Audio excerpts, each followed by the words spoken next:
Nous sommes dans la carrière du Trifoy à Roiseux, et cette carrière elle expose le Faménien supérieur. Donc ça fait raccord avec le reste de la journée. Le Faménien supérieur en Belgique, il est caractérisé par des séquences siliciclastiques relativement épaisses. C'est hétérolithique, des grès, des schistes, des siltites. La plupart ce qu'on appelle les grès, en fait, ne sont pas des grès mais des arcoses, souvent micacés, c'est ce qu'on appelle dans la littérature ancienne les psamides du Condro. Et ces faciès à feldspath et mica peu altérés témoignent de conditions climatiques, si pas sèches, au moins froides, dans lesquelles l'altération chimique est relativement faible. Et la différence avec l'œstrunien qu'on verra juste après, c'est que dans l'œstrunien, ce ne sont plus des arcoses, ce sont des grès. Donc les feldspaths, les micas sont altérés. Donc on a là la preuve d'un changement climatique. On passe de quelque chose de vraisemblablement froid et sec à quelque chose de chaud et humide. Si on regarde la face de la carrière ici, donc vous voyez la stratification, les plantes stratiques qui descendent vers nous, qui sont très ondulées, et on voit que les bancs sont lenticulaires. Ce n'est pas étonnant, ce sont des chenaux, ce sont des grès chenalisés. Donc un environnement d'assez haute énergie en faciès deltaïque, côtier. Donc on est ici sur le bord du continent, ou en tout cas dans l'éventail alluvionnaire d'un grand fleuve, certainement. Pensez au delta du Nil, par exemple. Donc ça apporte beaucoup de sédiments terrigènes détritiques, mais aussi de tout ce qui poussait sur le continent, finalement, dans le bassin versant, avait la possibilité de se faire transporter. Et c'est pour ça que dans ces faciès, on va trouver, dans les niveaux plus grossiers, des morceaux de troncs, de branches. On peut en voir un exemple ici, juste au-dessus du doigt du docteur Cristiani. Et dans les faciès les plus fins, souvent un peu plus haut en stratie, comme on le voit là-haut, ce sont des sédiments qui ont mieux préservé les plantes, et donc on a possibilité de trouver des plantes plus fines, de l'Archéoptéris, du Rhacophyton, des Chondrisia, j'en passe et des meilleurs. Donc la première flore diversifiée du Dévonien en Belgique, mais aussi à l'échelle du monde. Je disais tout à l'heure, ce sont des faciès hétérolithiques, donc on a souvent des alternances de grès grossiers, on voit bien les bancs plus épais là-bas, et d'interlits plus schisteux ou plus silteux, qui témoignent pas nécessairement de conditions climatiques variables, mais de conditions hygrométriques variables. Si on est proche d'un chenal, si on est plus éloigné dans le plaine d'inondation, on va avoir des sédiments différents, même si ça se produit en même temps. Donc la subdivision du Faménien, elle est assez compliquée en termes lithostratigraphiques. Mais retenez surtout qu'on a cet énorme paquet de siliciclastiques grossiers, feldspathiques et micacés, et que, en arrivant dans le strunien, donc dans la partie tout à fait terminale du Faménien, la lithologie change. Nous voici à la coupe de Chanx, dans la vallée de l'Ourthe. Nous sommes donc dans la partie la plus orientale du Saint-Glérium de Dinan. Et cette coupe de Chanx, elle expose de manière assez remarquable le strunien, donc le dernier sous-étage du Faménien. Et le strunien, défini à Étrun en France, dans le nord de la France, c'est-à-dire dans la continuité du bassin de Namur Dinan, correspond au retour des conditions marines à la fin du Faménien. Donc, le Faménien, rappelez-vous, on l'a vu dans la carrière du Trifoy, ce sont des faciès hétérolithiques relativement proximaux, souvent très marqués par l'influence continentale. Mais à la fin du Faménien supérieur, et donc à la base du Faménien le plus supérieur, c'est-à-dire le strunien, on voit réapparaître des faciès marins. Et historiquement, c'est sur cette base qu'est noté le début du strunien. Ici, à la coupe de Chanx, on a le Faménien supérieur qui ressemble toujours au Faménien supérieur, des grès de siltite. On voit s'intercaler de plus en plus de faciès carbonatés, et le premier banc de calcaire marin, donc avec des faunes marines, y compris les foraminifères, c'est celui-ci. Et donc, traditionnellement, on y associe la base du strunien. Dans le sud du bassin, on a déjà des carbonates marins avant ça, et la base du strunien, elle est notée par l'apparition des foraminifères, notamment les casiers endoptérides, de certains conodontes et de toute une série d'autres macrofossiles, brachiopodes, coraux, etc. La rupture sédimentaire ici, elle n'est pas particulière. On a une limite de séquence, ce qui est en dessous est relativement d'eau peu profonde. La limite de séquence se situe entre le dernier banc calco-gréseux et le premier banc plus carbonaté, plus pur. Il n'y a pas de remaniement, il n'y a pas de limite d'érosion particulière. On a vraiment un contact banc sur banc de cette limite de séquence. L'intérêt du strunien ici, on va le voir tout de suite, c'est que l'aspect marin des sédiments est progressivement, vers le haut de la coupe, de plus en plus marqué. Et à l'inverse, l'aspect continental, notamment les débris de plantes dans les schistes, est de moins en moins marqué. On a progressé d'une quinzaine de mètres dans la coupe, donc on est un petit peu plus haut dans le strunien, et ici le caractère marin s'affirme vraiment très fort avec des bancs calcaires d'épaisseur suffisante. Ici, les bancs calcaires, ce sont des calcaires acrinoïdes généralement, parfois encore légèrement gréseux, atteignent des épaisseurs de 30, 40, jusqu'à 60 cm certains. On a toujours une composante silicoclastique, des schistes, des grès, des siltites, souvent légèrement carbonatés, avec une part de carbonate qui va en augmentant vers le haut. Et ici, ce qu'on a, c'est un nouveau repère. Vous voyez, ces bancs de calcaire gréseux ici, de grès calcaire plutôt, ont une base qui est concave vers le haut. C'est ce qu'on appelle des ball and pillows. Et ils sont interprétés ici comme étant des structures liées à des séismes. Donc les sédiments étaient encore non lithifiés lorsque tout a tremblé à cause de séismes, et donc il y a un rééquilibrage entre les roches plus argileuses et les roches plus gréseuses, les argiles étant injectées dans les sables, ce qui donne cet aspect bien particulier. Et ce niveau, on peut le suivre dans l'entièreté du bassin, comme des dizaines d'autres niveaux de séismite d'ailleurs, et ainsi pouvoir faire des corrélations horizontales, puisque ce banc-ci correspond à un dépôt, ou en tout cas au remaniement d'un dépôt qui prend quelques minutes, quelques heures maximum. Donc c'est vraiment instantané à l'échelle des temps géologiques. On continue le long de la coupe, et ce qu'on voit, comme je le disais tout à l'heure, c'est qu'on a une augmentation progressive de la quantité, mais aussi de la taille des bancs calcaires. Et à l'inverse, les bancs silicoclastiques diminuent en épaisseur et en fréquence. L'aspect marin est de plus en plus marqué aussi. Donc, on a des calcaires qui sont de plus en plus purs, ce sont toujours des calcaires crinoïdiques. La faune devient progressivement assez variée. On y voit des stromatopores, on y voit des coraux, des brachiopodes bien évidemment, et toujours les crinoïdes, ça va se trouver. Donc on a, en plus de cette augmentation du niveau marin, cette transgression progressive, le caractère marin s'affirme de plus en plus, ce qui veut dire que la ligne de rivage est repoussée de plus en plus vers le nord. Donc, quand on monte en stratie ici, on est de plus en plus loin de la ligne de rivage. Donc on a de moins en moins d'apports détritiques, ce qui explique la sédimentation de plus en plus calcaire, mais aussi la diminution progressive de la quantité de palynomorphes d'origine continentale, et notamment les spores qu'on trouve dans les niveaux de chais, ainsi que les débris de plantes, etc.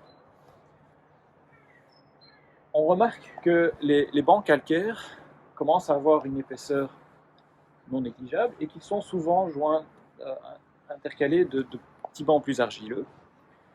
Et ces couplets calcaires shale correspondent à des alternances assez régulières qu'on interprète comme étant des cycles climatiques. Lorsque le climat est humide, on a de l'altération sur les continents, on a un apport détritique relativement fin en termes de granulométrie. A l'inverse, lorsque le climat est sec, il y a peu d'érosion sur les continents, et donc c'est uniquement la composante carbonatée qui entre dans la sédimentation. Et cette alternance assez régulière, elle correspond donc à des cycles chauds et humides, chauds et secs, de plus en plus marqués. Ce sont des cycles de Milankovitch qu'on pense être associés à de la précession. Donc je reprends à propos des cycles ici. On établit que c'était qu'il s'agissait de cycles climatiques de Milankovitch, probablement liés à de la précession, et donc d'une durée approximative de 20 000 ans, 18,6 exactement, disons 20 pour faire simple. Dans la partie calcaire, qui se met donc en place pendant la moitié du cycle, une dizaine de milliers d'années, ce sont des prairies acrinoïdes qui sont remaniées par des tempêtes continuellement. Donc ça se met en place sous forme de tempestite. Et c'est généralement la dernière tempestite de cette partie du cycle qui fige le sédiment.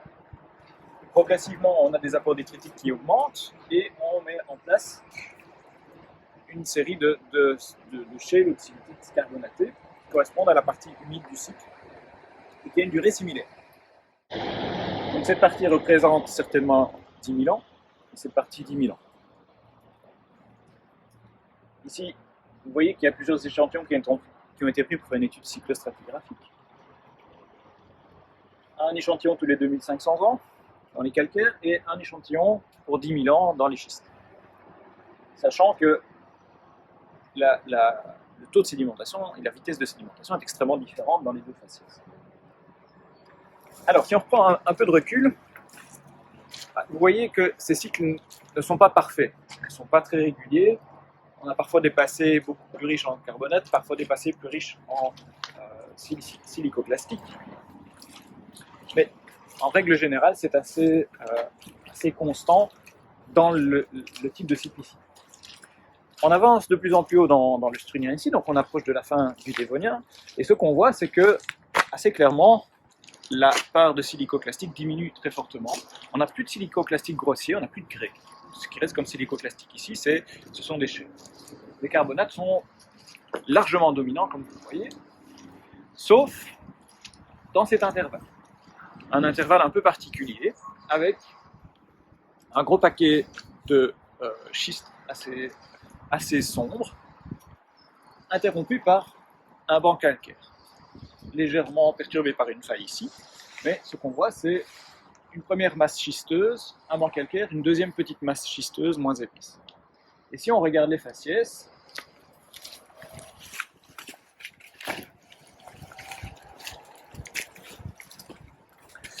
ce sont des shales, des schistes, relativement sombres. Alors ils ne sont pas noirs, ce ne sont pas des black shales dans la terminologie classique, ce sont des schistes simplement sombres. La particularité, c'est qu'ils livrent une faune un peu typique, des petits lamellibranches comme ceux-ci, qui sont caractéristiques des écosystèmes faiblement oxygénés. Donc le sédiment était vraisemblablement disoxique. On est loin d'une anoxie, ce ne sont donc pas des black shales, comme je le dis, mais ça enregistre un événement particulier. Et cet événement particulier, c'est celui qu'on appelle le Engelberg Black Shale Event, qui est un événement d'anoxie dans les bassins, et qui, sur certaines plateformes, vient au moment où la transgression est la plus forte et au moment où la bathymétrie est la plus importante, donc au maximum flooding surface de la séquence de troisième. Donc cet événement disoxique ou oxygéné correspond donc au maximum de la transgression lorsque le niveau marin a augmenté très fort et la sédimentation augmente moins vite. Et donc il se crée une profondeur plus importante, une tranche d'eau plus importante, ce qu'on appelle le maximum flooding zone, maximum flooding surface. Et c'est à ce moment-là que les eaux anoxiques plus profondes qui viennent du bassin débordent sur la plateforme. Et elles déposent ces shales. Alors, il n'y a pas vraiment d'extinction associée à cet événement ici, puisqu'on a les mêmes faunes avant et après, c'est les mêmes tendances, il y a un petit intercalaire calcaire ici. Et l'extinction, elle se fait bien après. On arrive ainsi à la fin de la coupe de Shanks, mais pas à la fin du strunien. Je vais vous expliquer pourquoi. Vous voyez qu'après la période avec les shales, la succession des shales anoxiques, disoxiques, on revient à une sédimentation carbonatée relativement propre, toujours des calcaires crinoïdes, des grainstones acrinoïdes avec des brachiopodes, des coraux, etc. Et on monte relativement haut dans le strunien. Malheureusement, ici il y a une faille, donc on n'a pas la limite des monocarbonifères. Comparé à une autre coupe qui est juste à côté, il manque 2 mètres, 2,50 mètres avant d'arriver à la limite. Alors, comme vient de vous l'expliquer Julien, le Faménien est caractérisé par un fort changement de faciès entre le phaménien supérieur et le phaménien le plus supérieur, donc le strunien. Ces changements de faciès ont des conséquences sur l'enregistrement fossile, et certainement l'enregistrement des macrofossiles continentaux, et singulièrement dans mon cas les plantes. Le phaménien supérieur est caractérisé par de grands assemblages qui nous permettent de bien comprendre la flore de cette époque. Par contre, le strunien, où l'influence marine est de plus en plus marquée, voit la disparition de ces enregistrements de macrofossiles et nous amène donc à ne pas comprendre complètement l'évolution des environnements continentaux. Cette dominance marine du strunien va se perpétuer à la base du tournaisien, ce qui nous fait continuer ce trou dans nos connaissances. Ce qui fait qu'on a entre la fin du strunien et le tournaisien une longue période de temps où nous n'avons pas d'enregistrement macroscopique. Pour comprendre l'évolution des environnements continentaux, il nous reste ce qu'on peut appeler un proxy, c'est-à-dire l'étude de la production de ces environnements continentaux, à savoir les pollens et les spores. Pour le phaménien, c'est principalement des spores, mais il y a déjà quelques pollens. En étudiant ces enregistrements, on peut observer tout au long du strunien une évolution assez marquée qui contraste très fort avec l'enregistrement palynologique, donc des spores, dans le phaménien supérieur. Et cet enregistrement va montrer une progressive disparition d'un certain nombre de végétaux qui aboutit à une extinction complète de ce qu'on peut envisager, ce qu'on peut comprendre comme tout un ensemble d'écosystèmes à la limite entre le Dévonien et le Carbonifère. Cette extinction est précédée par un événement que l'on a appelé événement ténère, qui est marqué par des spores difformes, avec déformés, mal formés, encore peu expliqués, mais qui est probablement le résultat des prémices, des causes qui vont entraîner les extinctions des végétaux à la surface des continents. Moteur, ça tourne. Nous voilà à la célébrissime coupe de Roiseux qui nous montre la transition dévono-carbonifère d'une très bonne façon et avec des faciès un peu particuliers. Donc pour reprendre l'histoire là où on l'avait laissé à Shanks, le strunien, qui est la dernière partie du phaménien, est clairement transgressif, puisqu'on est passé de grès et siltite et shale d'aspect très proximal, parfois même continental, à des faciès marins carbonatés, de plus en plus marqués. Ici, le strunien est assez peu exposé, mais on reconnaît les alternances classiques de la formation de combleron, alternance de calcaire généralement crinoïdique et d'interbans schisteux, shale marin, donc avec des faunes marines, parfois un peu carbonatées. La coupe de Roiseux se situe sur le premier synclinal du synclinarium de Dinan, donc c'est une des coupes les plus au nord qu'on ait. Et les shales, les schistes, ont aussi livré des spores dans ce cas-ci. Les alternances, comme on l'a vu à Shanks, correspondent à des alternances climatiques, les calcaires se mettant en place durant les périodes avec un climat plutôt chaud et sec. Les parties schisteuses correspondent aux périodes avec climat plus humide, où l'altération sur les continents est plus forte et donc l'arrivée détritique est plus importante dans les bassins et sur les plateformes. Donc on a cette alternance très régulière qui se termine comme toujours dans le bassin de Namur Dinan par un banc de shale. Puis il y a ce paquet qui était très discrètement numéroté banc 104 et 105. C'est un paquet particulier, on va y revenir, mais après, on retrouve des alternances de calcaire et de shale.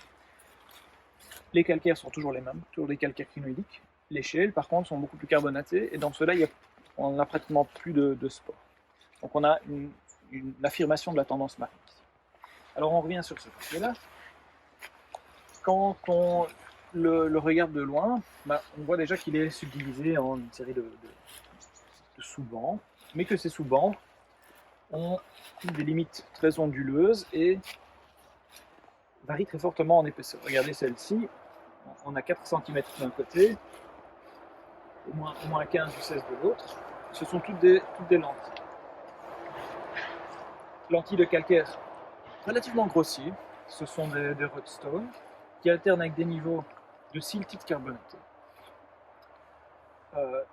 Et à la fois les siltites et le calcaire sont riches en grains de quartz. À certains niveaux, titrent jusqu'à 20% de grains de quartz détritiques, du sable. Donc on va pas vraiment appeler ça un banc de grès. On a des calcaires gréseux. Certains niveaux sont clairement gréseux.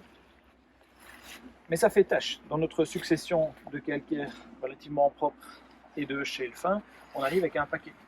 Et ce paquet de grès, il correspond, en tout cas comme on l'interprète, à une baisse de niveau marin assez rapide et assez brutale, de l'ordre de plusieurs dizaines de mètres. C'est difficile à chiffrer, mais c'est l'ordre de grandeur qu'on peut donner. Et donc cette baisse du niveau marin va s'accompagner d'une érosion sur les continents, érosion qui va remettre sur les plateformes des résidus siliciques-plastiques. Et puis le niveau marin remonte aussi très rapidement, et la sédimentation reprend telle qu'elle l'était avant cet événement. L'événement, on le corrèle avec le Hagenberg Sandstone de la succession rhénane classique. Et dans cette succession rhénane classique, c'est vraiment un banc de grès qui varie en épaisseur d'une coupe à l'autre depuis quelques dizaines de centimètres à au moins 3-4 mètres d'épaisseur dans les coupes les plus épaisses, les plus développées. Et ces niveaux gréseux, ils sont extrêmement fossilifères. Si on s'approche, on voit sur les faces cassées qu'il y a des bouts de brachiopodes, des spiriférides, des productines, et des petits céphalopodes.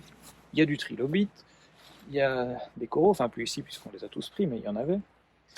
C'est relativement fossilifère et tous ces fossiles sont dévolus. Donc on a une série d'indicateurs paléontologiques qui montrent que cet ensemble, il est toujours dévonien. Pendant un temps, il était considéré que ces faunes, elles étaient remaniées. Or, il n'y a aucune trace de remaniement. Les brachiopodes sont toujours articulés, leur ornementation n'est pas du tout abîmée, donc le remaniement, s'il avait eu lieu, il aurait beaucoup plus abîmé les fossiles qu'ils ne le sont. Et donc, l'hypothèse qu'on a placée, c'est que ces faunes, elles sont contemporaines du remaniement. Donc, elles ont vécu dans le sédiment remanié, alors que celui-ci était en cours de dépôt. Alors, combien de temps cela prend-il pour déposer tout ça? C'est une question délicate. On a des stratis obliques, mais on a aussi beaucoup de bioturbation. Donc, ce sédiment est resté en place pendant un certain temps et a mis un certain temps à se déposer. Ce n'est pas un événement unique, ce n'est pas une tempête ou une tsunami. D'après nos estimations, très très grossières, mais basées uniquement sur l'épaisseur, puisque je vous rappelle que les alternances ici sont considérées comme étant des cycles de 20 000 ans, regardez, proportionnellement, on a quelque chose comme 80 ou 100 000 ans enregistrés dans ce paquet-là. C'est un âge maximum, bien évidemment, c'est probablement plus court que ça. Mais une régression de 100 000 ans, c'est relativement rapide à l'échelle des temps géologiques. C'est pour ça que ça se marque de cette manière. Cet événement équivalent au Wangenberg Sandstone, on l'utilise comme limite pragmatique entre le Dévonien et le Carbonifère. Donc, ceci c'est Dévonien, ceci c'est Carbonifère. De nouveau, le changement de faciès n'est pas ne saute pas aux yeux, parce que je l'ai dit, on a une sédimentation qui est relativement similaire. Si on fait abstraction de ce genre de plus ou moins gréseux, les faunes par contre sont différentes. vous ai dit qu'il y avait des brachiopodes, des céphalopodes dévoniens ici, typiques du strunien, les coraux également.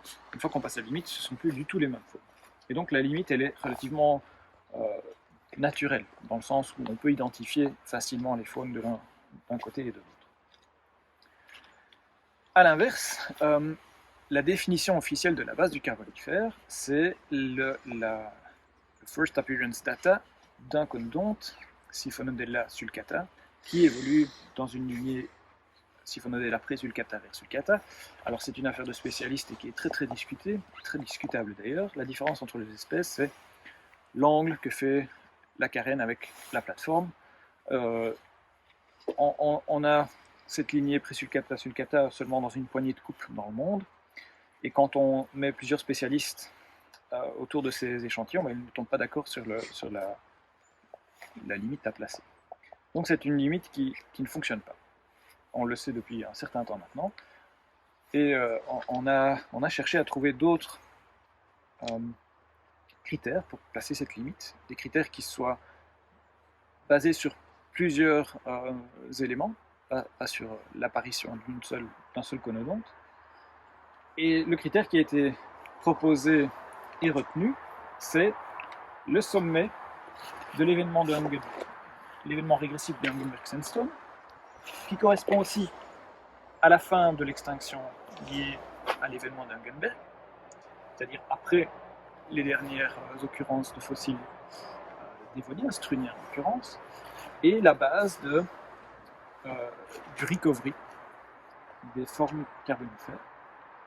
Ça correspond vraisemblablement aussi à une prise de glace et un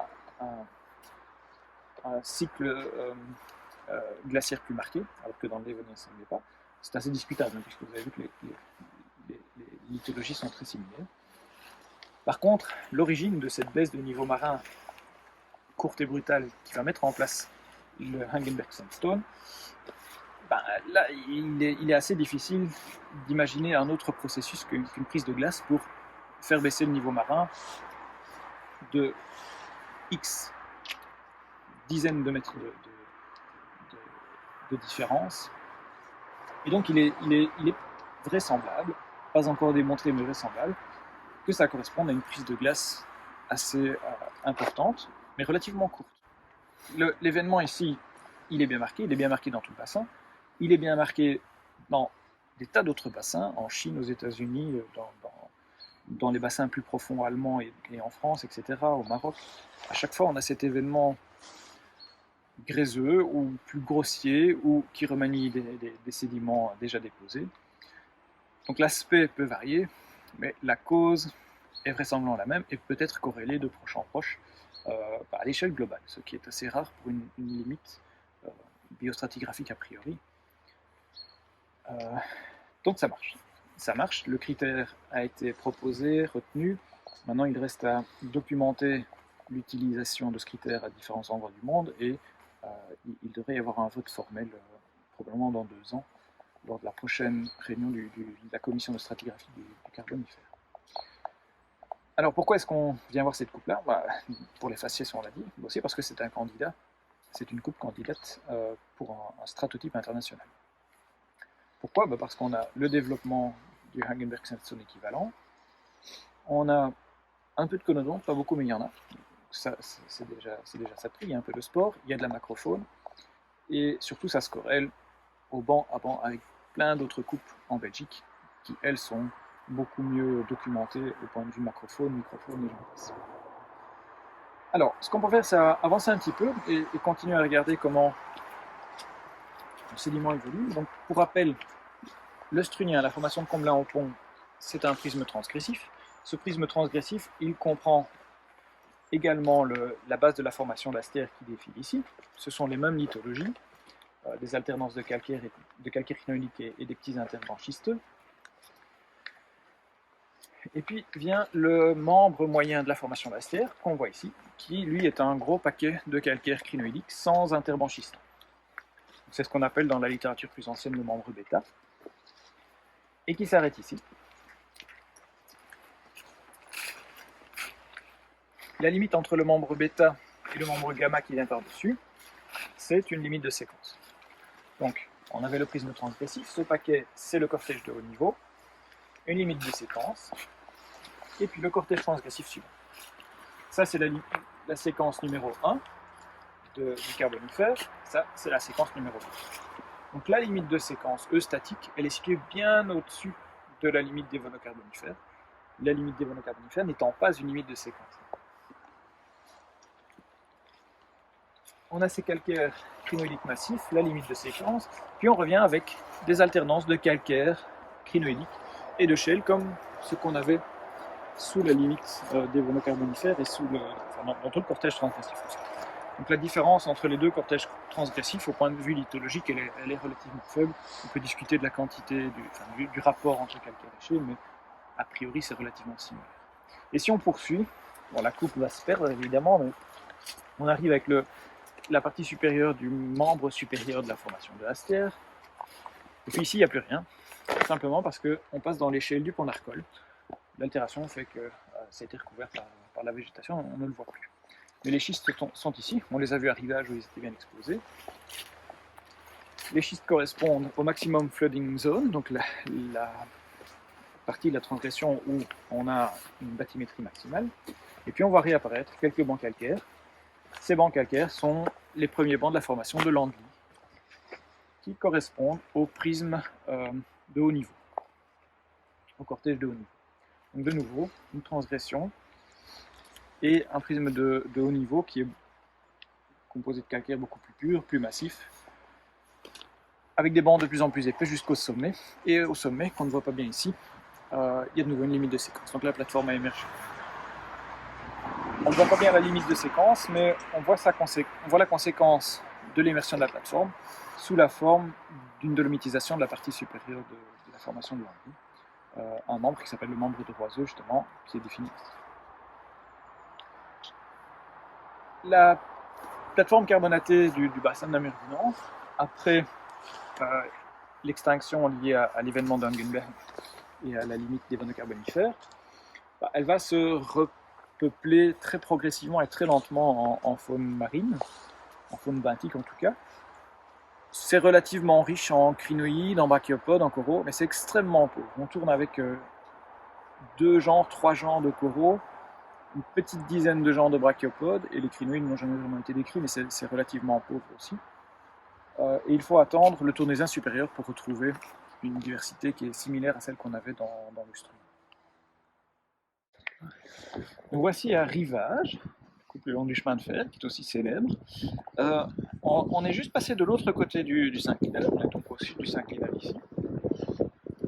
La transition des monocarbonifères se fait ici le long du chemin de fer, on a le Faménia supérieur qui est exposé en bas, et la limite des monocarbonifères, elle est juste ici face à nous, derrière le pylône, et elle est tellement dangereuse qu'on l'a mise en cage. Vous connaissez la partie schisteuse qui est un peu en dépression là-bas, il y a un paquet calcaire juste après, et la limite des monocarbonifères, elle se situe au sommet de ce niveau calcaire. On n'y voit pas grand-chose, on est bien d'accord. Et la transition ici, elle n'est pas marquée par un changement brusque de faciès ni quoi que ce soit. On reste avec des calcaires crinoïdiques depuis le sommet du Strunien jusque dans le Taunus. Le seul indice sédimentologique, c'est cette petite partie gréseuse que vous voyez dans le banc calcaire. Donc on a le sommet du Strunien, une surface légèrement ondulante et 5 cm de calcaire riche en grains de quartz. Ces grains de quartz proviennent du remaniement de sédiments proximaux liés à un effondrement statique assez rapide et assez bref qui va balayer finalement la plateforme carbonataire, mettre en mouvement une série de sédiments qui étaient déjà plus ou moins indurants. Donc ça c'est l'indice du Hagenberg Sandstone Event. Le Hagenberg Sandstone Event, c'est donc cette chute de niveau statique pendant la transgression strunienne. Donc imaginez le niveau marin qui augmente régulièrement pendant 2,5 millions d'années, et puis tout d'un coup il y a une chute brusque, et puis une reprise de la transgression là où ça s'était arrêté. Ça c'est le critère qui permet de placer le Hagenberg Sandstone, un critère sédimentologique, un critère eustatique global, puisqu'on le reconnaît dans toutes les coupes. Le critère biostratigraphique, celui de la définition de la limite des monocarbonifères, je vous rappelle, c'est c'est l'apparition du conodonte Siphonodella sulcata, il est absent chez nous, puisque c'est un conodonte qui n'est présent que dans les faciès profonds. Ici, pas de conodonte. Par contre, on a les foraminifères. On a des tas de casiandothyrides et elles disparaissent toutes à la limite des monocarditifères. Même chose pour les coraux, même chose pour les stramatopores, même chose pour une grande partie des brachiopodes. Les faunes du tournésien tout à fait basal sont relativement bons. Ce que je vous propose de voir ici maintenant, c'est la succession du tournésien inférieur. Nous voilà toujours dans la cour du rivage. Ce qu'on a vu ici, c'est la partie inférieure, le membre inférieur de la formation d'astière, qui est caractérisé par des calcaires crinoïdiques, assez grossiers, avec des petits interdits schisteux comme celui-ci. Donc ça rappelle très fortement ce qu'on avait dans le strunien. Et ces deux faciès s'agencent selon des cycles, encore des répétitions, des couplets, témoins des cycles climatiques de Milankovitch, encore une fois, de la précession 20 000 ans. Le membre inférieur d'astière, il se termine ici. Et on passe au membre moyen, qui lui est un énorme paquet de calcaires crinoïdiques. Ce sont les mêmes faciès qu'avant, si ce n'est que c'est un seul banc, très massif, 4 mètres à peu près, sans interlit schisteux. Donc là-dedans, les séquences climatiques, les cycles climatiques ne sont pas marqués. Voilà.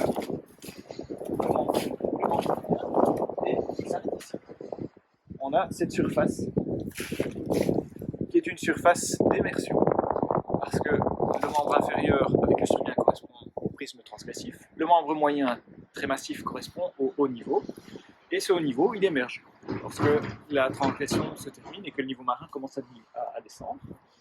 Donc cette surface d'immersion correspond à la limite de séquence entre la séquence numéro 1 et la séquence numéro 2.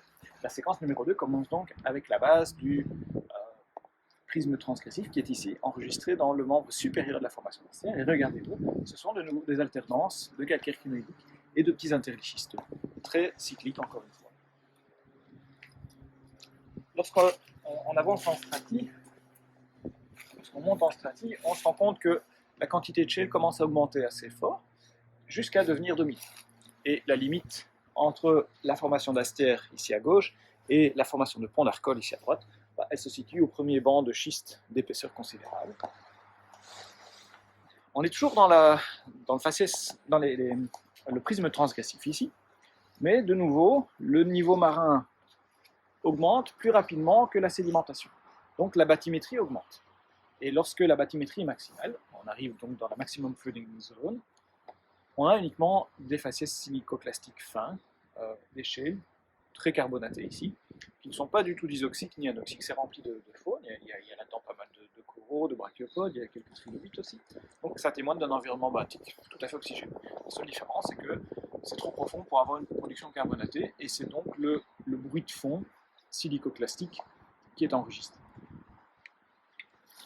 C'est ce qui est appelé le Alum Shale Event, le Alumschiefer Event dans les bassins allemands, profonds bien évidemment, où l'anoxie s'installe dans ces niveaux. Ici, il n'y a pas d'anoxie, elle n'est pas arrivée sur la plateforme. Quand on continue à monter en stratie, on voit réapparaître les bancs calcaires, d'abord sous forme de nodules alignés, comme c'est assez caractéristique ici, toujours avec une partie épineuse, et puis des bancs calcaires qui deviennent de plus en plus épais. Et lorsqu'on a le dernier banc de schiste d'épaisseur pluridécimétrique et le premier banc de calcaire d'épaisseur pluridécimétrique, on passe à la formation de Landly. On est toujours dans le prisme transgressif jusqu'à la disparition des shales. Et regardez cette formation de Landly, qu'est-ce qu'elle présente comme faciès? D'abord cette alternance de bancs calcaires, toujours des calcaires crinoïdiques, et d'interlits schisteux qui vont être de moins en moins épais et de moins en moins fréquents vers le haut. Et on n'a plus finalement que la dominance carbonatée à partir de cette partie-ci, donc environ 2-3 mètres au-dessus de la limite avec la formation de pont d'Arcole. Et cette partie, vous le voyez, elle est plus massive, les bancs calcaires sont plus épais, ça correspond au prisme de haut niveau. Donc la transgression de la séquence 2 se termine, et l'épaisseur de la tranche d'eau, elle est minimum ici. Et donc se développe une prairie acrinoïde peu profonde, très productive, qui va donner lieu à ces sédiments.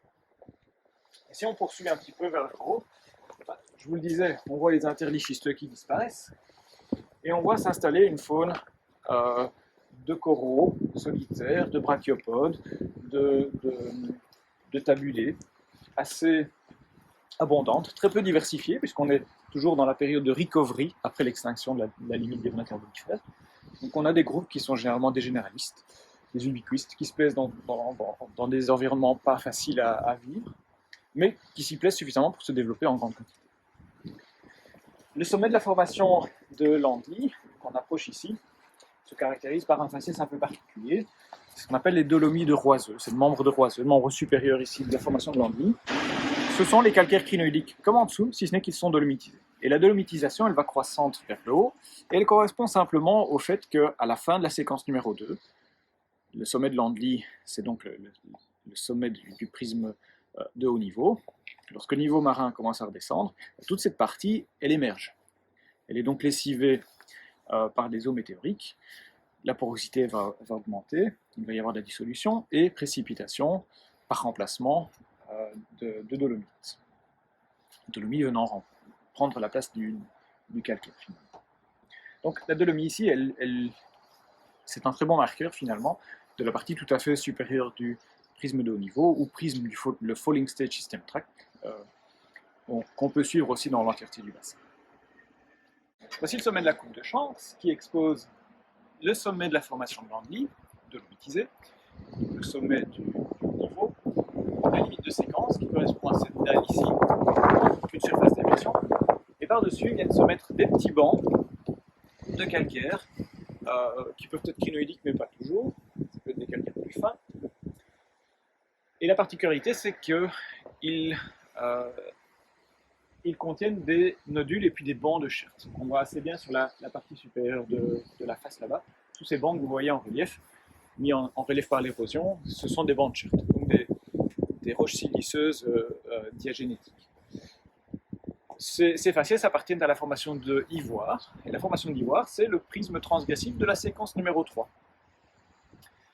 Dans la partie plus profonde du bassin, entre la formation de Landy et la formation d'ivoire, vient s'intercaler un membre argileux, enfin une partie argileuse qui s'appelle la formation de Morène, qui correspond au bas niveau, qui ici n'est pas enregistré simplement parce que le niveau marin n'était pas suffisamment haut pour déborder sur la plateforme à ce moment-là. La formation d'ivoire, prisme transgressif, je vous dis, et comme tous les prismes transgressifs du tournésien supérieur en Belgique, il y a des chertes. Alors pourquoi y a-t-il des chertes dans les prismes transgressifs du tournésien et pas dans les prismes de haut niveau?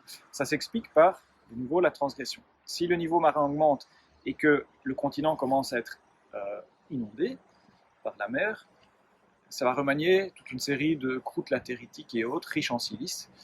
La silice va être dissoute et amenée dans les eaux marines, ce qui va provoquer la prolifération d'organismes siliceux de type radiolaire, éponges, etc. Et donc la silice va être figée dans le sédiment comme ça. Alors que lorsqu'on est en période de haut niveau statique, il n'y a plus vraiment d'altération de ces croûtes latéritiques puisqu'elles sont déjà parties.